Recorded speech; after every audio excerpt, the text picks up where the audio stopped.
The Poem of the Man God, the first year of the public life. Chapter 130. Jesus at the clear water. You shall not bear false witness. 13th of March, 1945. How many people? Exclaims Matthew. And Peter replies, Look, there are also some Galileans. Let us go and tell the master. They are 3 honored bandits. They are after me, perhaps. They pester me even here. No, Matthew, a shark will not eat a little fish. It wants a man, a noble prey. And if it cannot really find one, it will gorge a big fish. But you, I and the others are tiny little fish, trifles. Are you referring to the master? Asks Matthew. Of course. Can't you see how they are looking in every direction? They're like wild beasts scenting the trail of a gazelle. I am going to tell him. Wait, let us tell Alphaeus' sons. He is too good, a wasted goodness if swallowed by those mouths. You are right. They go to the river and call James and Judas. Come here. There are some queer types. Good for the gallows. They have certainly come to annoy the master. Let us go. Where is he? He is still in the kitchen. Let us be quick, because if he finds out, he will object. Yes, and he is wrong. I say that too. They go back to the threshing floor. The group, described as Galileans, are speaking condescendingly to other people. Judas of Alphaeus goes near them, as if by chance, and he hears, Words are to be supported by facts. And they are. Also yesterday he cured a Roman who was possessed. Horrible! He cured a pagan! What a scandal! Have you heard that, Eli? All faults are in him. He is friendly with excisemen and prostitutes, and is in touch with heathens, and he endures scandalmongers, which is also a fault, and the gravest in my eyes. But since he does not know and does not want to defend himself, speak to me about it. I am his brother, and I am older than he is, and this is another brother, the oldest. Speak. Why are you getting angry? Do you think that we are speaking ill of the Messiah? Oh, we have come from very far because of his fame. We were also telling these people. Liar! You are so disgusting that I am turning my back on you. And Judas of Alphaeus, probably because he feels that his love for his enemies is in danger, goes away. Isn't what we said true? Everybody here can tell. But no one of the everybody, that is of those to whom the Galileans were speaking, utters a word. They do not wish to lie, and they dare not give them the lie. So they remain silent. We do not even know what he is like, says the Galilean Eli. You did not insult him in my house, did you? Asks Matthew ironically. Or has a disease made you lose your memory? The Galilean covers himself with his mantle and goes away with the others without replying. Coward! Shouts Peter after him. They were telling us dreadful things about him, explains the man. But we have seen his deeds. On the other hand, we know what they, the Pharisees, are like. Whom should we believe then? The good one, who is really good? Or the wicked ones, who say they are good, whereas they are a calamity? I know that since I have been coming here, I have changed so much that I do not recognize myself anymore. I was violent and hard on my wife and children. I had no respect for my neighbours. Instead now, everybody at the village says Azariah is no longer himself. So, has anyone ever heard that a demon makes people good? For whom does he work then? for our holiness. Oh, he's a strange demon indeed if he works for the Lord." "You are right, man, and may God protect you because you understand, see, and work properly. Carry on like that, and you will be a true disciple of the blessed Messiah. You will be a joy for him who wants your good and bears everything to lead you to it. Be scandalized only at true evil. But when you see that he works in the name of God, do not be scandalized, and do not believe those who would like to persuade you of scandals, even if you see him doing new things. These are new times. They have come like a flower, which has come up after its roots have been working for centuries. Had he not been preceded by centuries of expectation, we could not have understood his word. But centuries of obedience to the law of Sinai have given us the minimum preparation, which enables us to inhale all the incense and the new times, a divine flower that the bounty has granted us to see, and thus purify and fortify ourselves, and spray ourselves with the scent of holiness like altars. New times have new systems, which are not contrary to the law, but are infused with mercy and charity, because he is the mercy and the love which descended from heaven. James of Alphaeus waves his hand to the people and goes towards the house. "You do speak well," says Peter, amazed. "I never knew what to say. I can only say, be good, love him, listen to him, and believe him." "I don't really know how he can be satisfied with me." "And yet he is very satisfied," replies James of Alphaeus. "Do you really mean that, or are you saying so out of kindness?" "It is true. Also yesterday he was telling me." "Was he? In that case, I am happier today than I was on the day they brought me my bride. But where did you learn to speak so well?" "On his mother's knees and beside him. What lessons, what words! Only he can speak better than she. But what she lacks in power, she gains in kindness and penetrates your heart. Oh, her lessons! Have you ever seen a piece of cloth, the corner of which touches a scented oil? It slowly absorbs the scent, but not the oil. And even if the oil is removed, the scent is still there to say, 'I was there.' She is like that. With her wisdom and grace, she imbues us, coarse pieces of cloth which later life washed, and her perfume is within us." "Why does he not make her come? He said he was going to. We would become good. We would not be such blockheads. At least I would not. And also these people, in her presence, they would be good. Also those wicked persons who come now and again." "Do you think so? I don't. We would improve, and also the humble people. But the mighty and the wicked ones. Oh, Simon of Jonas, don't ascribe your honest feelings to other people. You would be disappointed. Here, he is coming. Don't let us say anything." Jesus comes out of the kitchen holding the hand of a little boy, who toddles along with him, eating a piece of bread seasoned with olive oil. Jesus adapts his stride to the little legs of his friend. "I made a conquest," he says happily. "This 4-year-old man, whose name is Azrael, told me that he wants to be a disciple and wants to learn everything. To preach, to cure sick children, to make the vine shoots bear bunches of grapes also in December. And then he wants to climb up a mountain and shout to the world, 'Come, the Messiah is here.' Is that right, Azrael?" The smiling child replies, "Yes," and continues eating his piece of bread. "You are hardly capable of eating," Thomas teases him. "You are not even capable of saying who the Messiah is."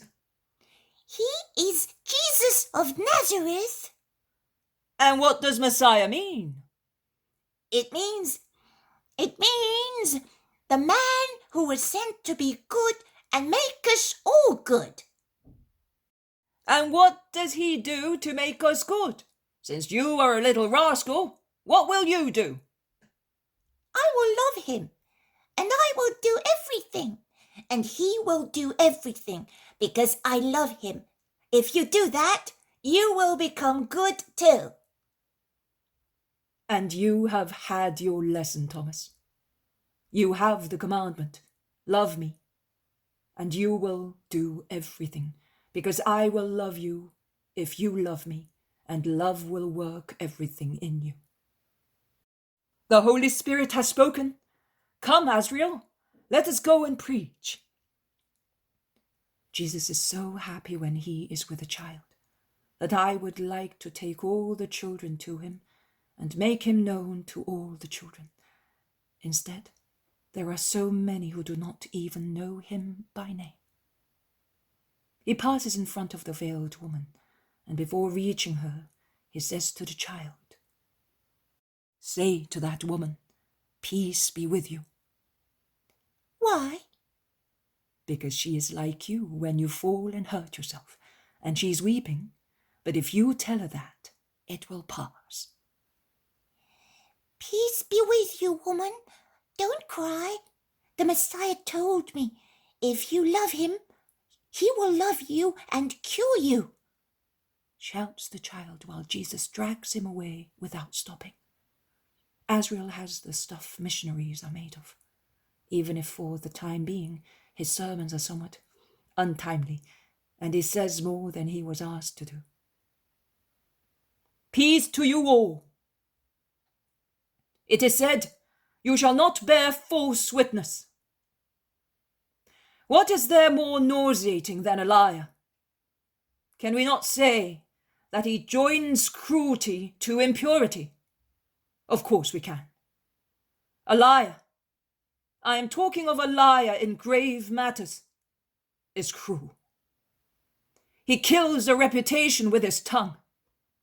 So he does not differ from a murderer. Nay, he is more than a murderer. A murderer kills only the body. A liar kills also a good name, the memory of a man.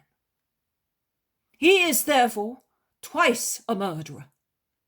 He is an unpunished murderer because he does not shed blood, but he injures the reputation both of the person calumniated and of the whole family. And I will not take into consideration the case of the person who brings about the death of his neighbor by swearing false witness. The coal of Gehenna is already piled upon such person. I am only talking of those who make false insinuations by telling lies and stir up other people against an innocent person. Why do they do that? Either out of hatred, without any reason, or out of greed to get what another man possesses, or out of fear. Hatred. Only a friend of Satan hates. A good person does not hate, never, for no reason whatsoever. Even if he is scorned and damaged, he forgives. He never hates. Hatred is the witness that a lost soul bears of itself, and is the best witness in favor of an innocent man. Because hatred is the revolt of evil against good. Who is good does not need to be forgiven. Greed. He has what I have not got. I want what he has. But only by disparaging him I can obtain his position, and I am going to do it. Will I be lying? What does it matter? Will I be stealing? What does it matter? Will I ruin a whole family? What does it matter? Of the many questions that the shrewd liar asks himself, he forgets. He wants to forget one question, this one. And if I should be found out? He does not ask himself such question, because a prey to pride and greed, he is like one whose eyes are closed.